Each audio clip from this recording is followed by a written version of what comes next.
video, I will show you how to use the NovaBot and how to set up it on your desktop with your Telegram.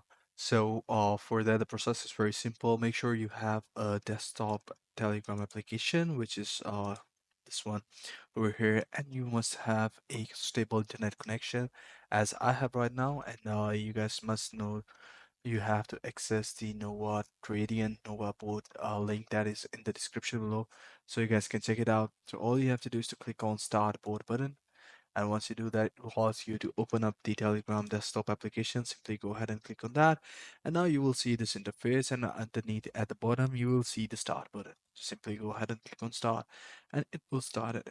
So simply, this is how you guys can set up it. You can ask for your Solana wallet address right here, which is right over here. You can buy, you can sell it, and you can go to setting in order to set up all the things that you want to set up. For example, if you want to go set up a quick sell, free fire, quick buy, auto buy, slippage, so all these things are pretty simple. Simply by clicking on the button, you will be able to do it. For example, if you want to go with the auto buy option, simply go and click on the auto buy, and you can disable add value and buy once, TP and SO, all that stuff, just on one click. So this is how you guys can do it. I hope you find this pretty helpful.